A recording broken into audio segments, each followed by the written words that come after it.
You're listening to the N2K Space Network.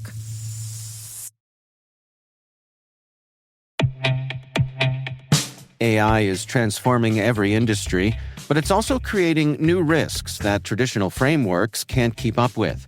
Assessments today are fragmented, overlapping, and often specific to industries, geographies, or regulations.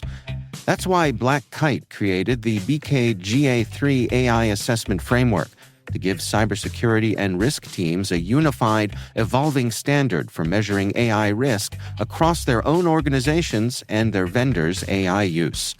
It's global, research-driven, built to evolve with the threat landscape, and free to use. Because Black Kite is committed to strengthening the entire cybersecurity community. Learn more at blackkite.com.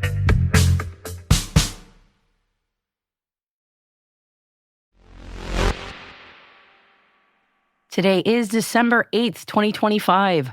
I'm Maria Varmazis, and this is T-Minus. T-minus 20 seconds to LOS T-Dress. Go for deploy.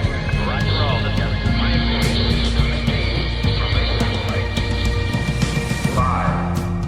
Reuters is reporting that SpaceX has informed investors and representatives of financial institutions that it plans to pursue an initial public offering in the second half of next year. 4. iSpace has signed a strategic partnership agreement with Kurita Water to create business opportunities focused on water resources and building supply infrastructure on the lunar surface in the future. 3. Cosmonaut Sergey Ryzhikov to hand over command of the ISS to four-time space flyer NASA astronaut Mike Fincke. 2.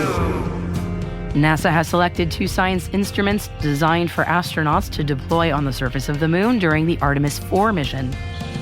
1. ICEYE has secured 150 million euros in new funding.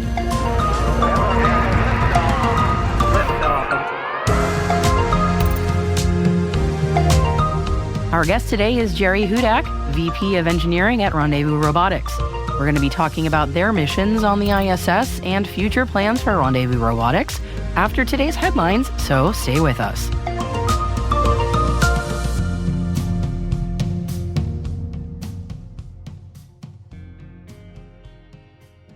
It is Monday, everyone. Thank you for joining me, and apologies in advance. I am getting over a cold. I'm sure you can hear it, but we're going to get through it today, all right? All right. We're kicking off our intel briefing today with the latest on Europe's latest push for more sovereign space capabilities.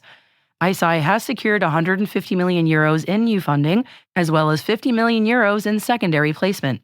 The new Series E funding brings the valuation of the company to 2.4 billion, yes, with a B, euros, which amounts to $2.8 billion on the other side of the pond.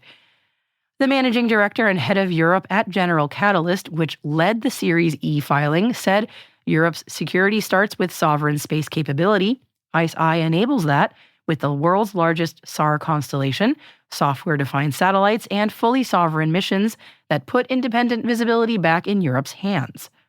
The new capital will be used to develop ICEYE's synthetic aperture radar, or SAR constellation, and the accelerated deployment of sovereign satellite systems, advanced sensing capabilities, and data intelligence services.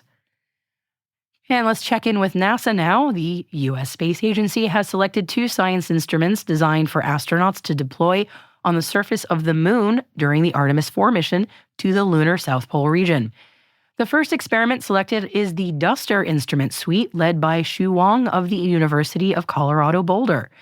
The DUSTER, which stands for Dust and Plasma Environment Surveyor Investigation, consists of a set of instruments mounted on a small autonomous rover, which will characterize dust and plasma around the landing site. These measurements will advance understanding of the moon's natural dust and plasma environment and how that environment responds to human presence, including any disturbance during crew exploration activities and lander liftoff. The contract is valued at $24.8 million over a period of 3 years. And the other instrument selected is the South Pole Seismic Station, known as SPSS. And SPSS aims to enable scientists to characterize the lunar interior structure to better understand the geologic processes that affect planetary bodies. The seismometer will help determine the current rate at which the moon is struck by meteoric impacts, monitor the real-time seismic environment and how it can affect operations for astronauts, and determine properties of the moon's deep interior. The crew will additionally perform an active source experiment using a thumper that creates seismic energy to survey the shallow structure around the landing site. That does sound straight out of Dune. I hope they do not summon any lunar sandworms. The SPSS instrument is led by Mark Panning of NASA's Jet Propulsion Laboratory, and the team has been awarded $25 million over a period of 3 years. Congratulations to both projects. They sound very cool. It is a time of great change on the International Space Station, and it's change-up time indeed. On Sunday, Roscosmos cosmonaut and station commander Sergey Ryzhikov handed over a symbolic key that represents command of the orbital outpost to four-time space flyer and NASA astronaut Mike Fincke. Fincke will formally take responsibility of the station operations and lead the new Expedition 74 crew at the moment that Ryzhikov and flight engineers Alexei Zubritsky of Roscosmos and Johnny Kim of NASA leave the orbital outpost. They are all due to depart on their Soyuz capsule at 8:41 p.m. tonight, and you can watch their re-entry on NASA's live stream services. iSpace has signed a strategic partnership agreement with Kurita Water to create business opportunities focused on water resources and building supply infrastructure on the lunar surface in the future. The partnership is a follow-on from the Memorandum of Understanding signed in March of this year regarding payload transportation for Kurita's future lunar water treatment demonstration test equipment and the third-party allotment of new shares to Kurita announced in October.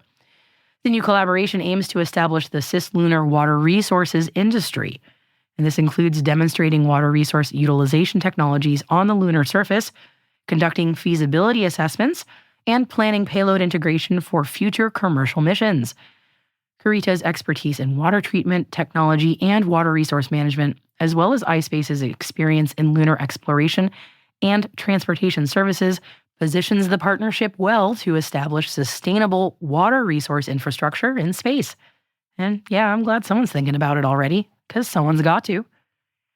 And the question that so many people have been asking for quite some time, could SpaceX finally be going public? Well, Reuters is reporting that SpaceX has informed investors and representatives of financial institutions that it plans to pursue an initial public offering in the second half of next year. Yes, 2026. According to the report, SpaceX is considering a public listing of the entire company, including its internet satellite service, Starlink. The news of the potential IPO follows a media report that said that SpaceX is kicking off a secondary share sale that would value the rocket maker at $800 billion, pitting it against OpenAI for the title of the most valuable private company. Wow. We will bring you more on this story when or if the report is confirmed.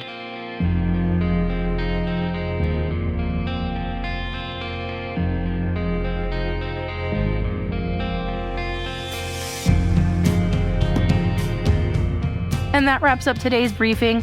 Thanks for hanging in there with me. I know my voice sounds pretty strained, but believe it or not, this is better than I've sounded for a few days.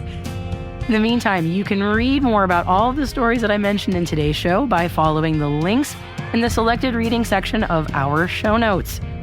And by the way, T-Minus listeners, in January, we here at T-Minus will be attending SpaceCom in Florida, and there will be a lot of moments from that event that we will want to share with you that I just can't always squeeze into the daily show. But we do post them on Instagram. We are at T-Minus Daily if you would like to see some exclusive videos there, as well as some behind-the-scenes moments from the show floor. And if you're going to be at SpaceCom in Florida, hope to see you there.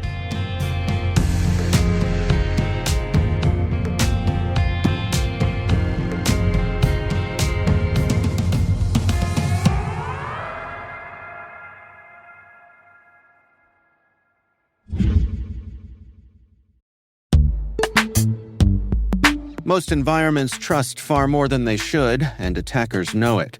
ThreatLocker solves that by enforcing default deny at the point of execution. With ThreatLocker Allow listing, you stop unknown executables cold. With ring fencing, you control how trusted applications behave. And with ThreatLocker DAC, Defense Against Configurations, you get real assurance that your environment is free of misconfigurations and clear visibility into whether you meet compliance standards. ThreatLocker is the simplest way to enforce zero-trust principles without the operational pain. It's powerful protection that gives CISOs real visibility, real control, and real peace of mind. ThreatLocker makes zero trust attainable, even for small security teams. See why thousands of organizations choose ThreatLocker to minimize alert fatigue, stop ransomware at the source, and regain control over their environments. Schedule your demo at threatlocker.com/N2K today.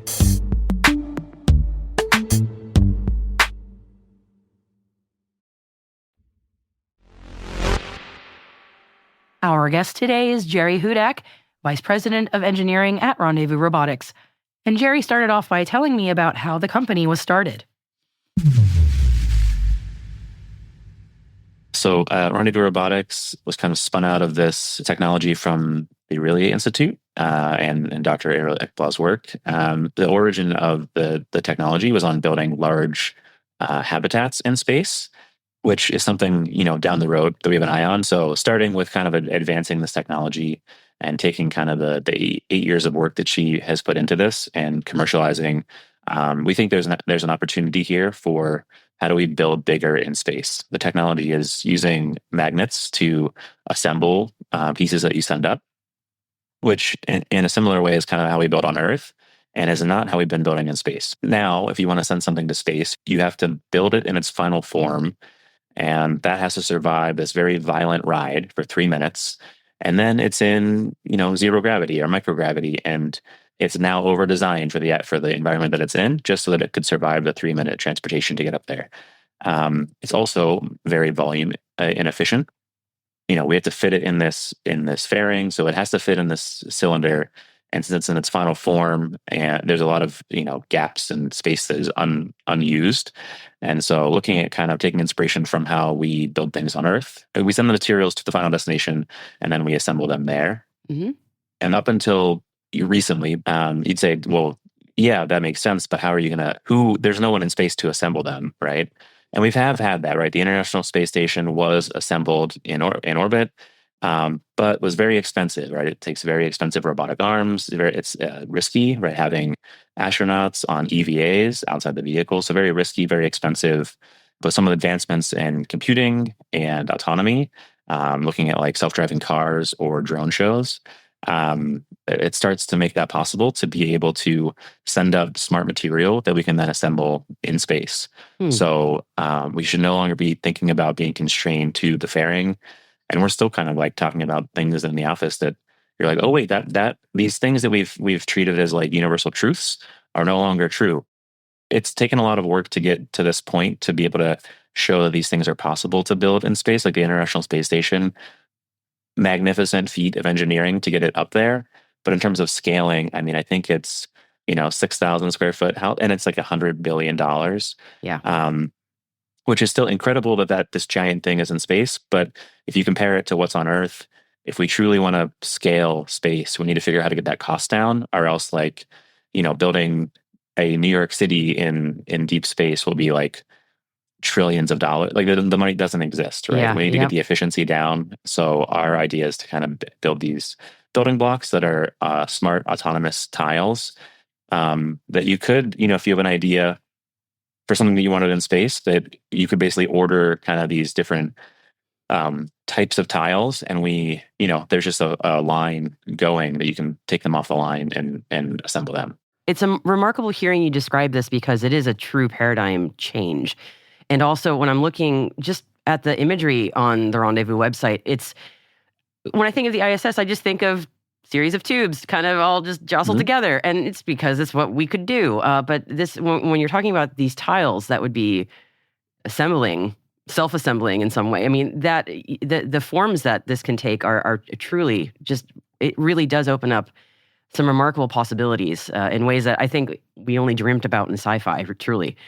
Yeah, it's going to take a bit, I think, to unlock that, because we think about, before the space station was there, you wouldn't think of like this giant thing. And, you'd be like, that's crazy to like have this football field size thing.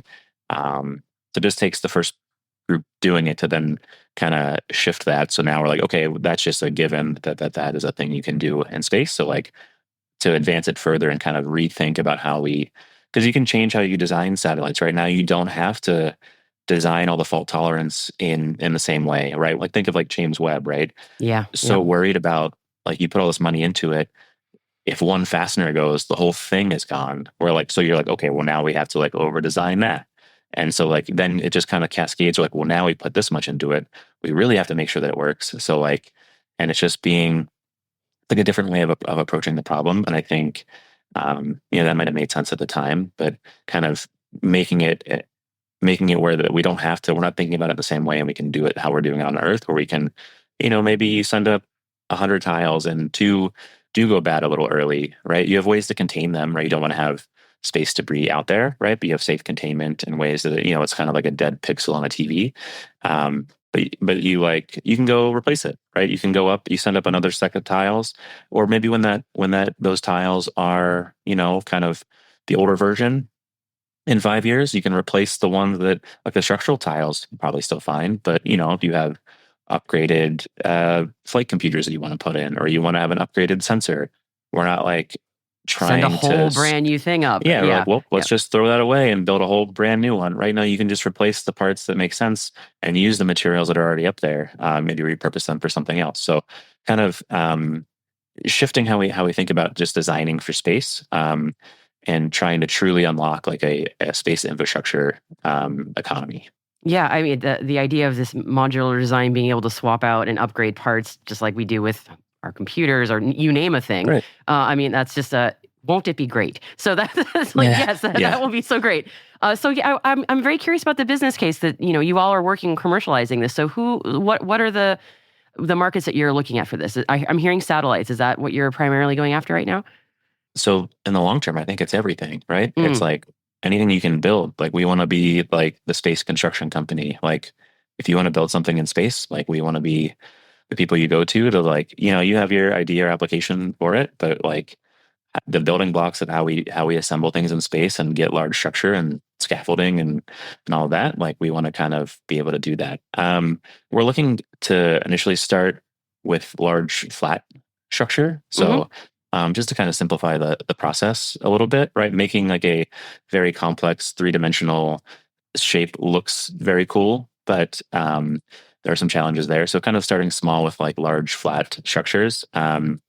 One being like a solar array is one that we're looking at there. A thermal radiator is another. Things where like area is the biggest dial. So for like a thermal radiator, it's really just like how much area you have pointed at the darkness of space. And a few other things in there, but like area is a huge dial on that. And then looking at, potentially like the antennas are in there as well. Things where like just large flat area is kind of the, really gets you a lot that can get you out of an architectural jam where you're starting to get much more complicated somewhere else. That's fascinating. Yeah. And kind of like just scaling beyond kind of, right now we do have ways to deploy things that are bigger than the fairing, but they're spending a lot of effort to squeeze out like an extra 10% of size when like we need to like 10x that size, right? Yeah. So like we're spending like double and triple and multiples of investment to like create this very it's cool from like an engineering perspective, and like it's crazy the way that people have figured out how to make these happen, right? To get that little bit, but we think it's like a band-aid on the real solution of like if we want to build something that is like, a city block in space, then we can't be like trying to squeeze out just a little bit more. Like the complexity of a deployable at that size, I don't even know if you wouldn't even be able to fit the like mass into a rocket. So I want to make sure I get to the partnership that you all announced recently with StarCloud. Tell me about that. Yeah, super excited for our friends over at StarCloud. Like I mentioned before on the solar arrays, we think that we can help with building large things in space, but it's not our only thing. But it has been interesting to see kind of the internet kind of be drawn to this data centers in space concept. Super excited of their successful launch and test of their first demo mission. So Excited to see where that goes. I also wanted to make sure I asked about the ISS demo that you all are going to be doing hopefully next year. Can you tell me anything about that? Yeah. So those tiles are done and ready to kind of getting the final bow put on them. Just kind of working out the ride logistics and kind of final details on that to get it right up there. But yeah, super excited to see those demonstrated on the ISS for the third time, and so kind of expanding on some previous generations. So yeah, we'll be excited to get the data back from that sometime next year.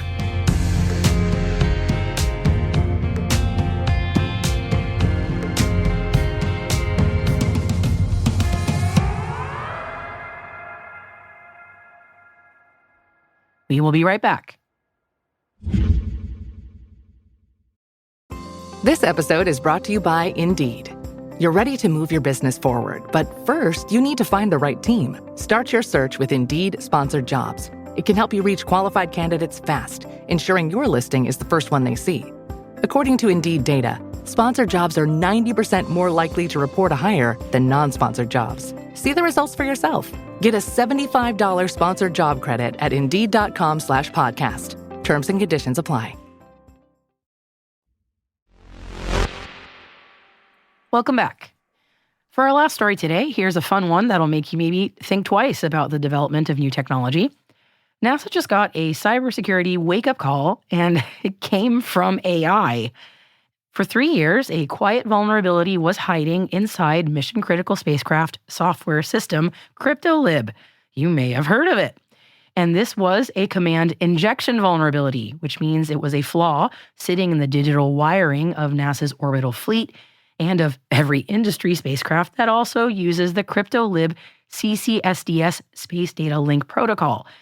And that flaw theoretically would have allowed hackers to intercept commands or manipulate telemetry.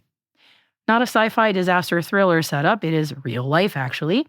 And as skeptical as I often am about AI hype, gotta hand it to him this time, artificial intelligence is what actually spotted this problem so it could be fixed.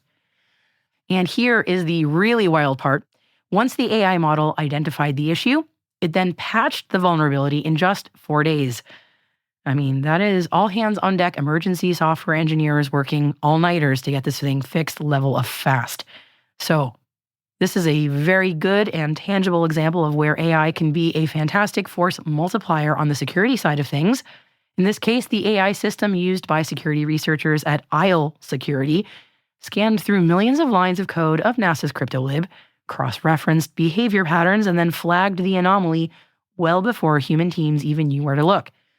I'm adding this one to my memory banks as a new and really good example of how space operations increasingly can and should depend on AI for efficiency and for resilience in the space-to-Earth communication stack. And this story, by the way, is not a dig at NASA in any way. This kind of thing where a vulnerability can linger quietly for years, it's super common across every industry. And in fact, attackers often depend on finding and exploiting flaws that the rest of us don't even know about. So that said, defenders' detection and responses are accelerating thanks to automation, as in AI.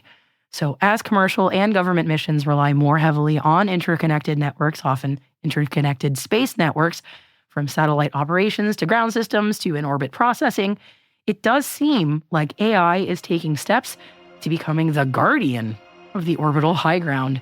Now listen, space is cool, but space security, and hopefully I'm not the only one who thinks this, it's even cooler.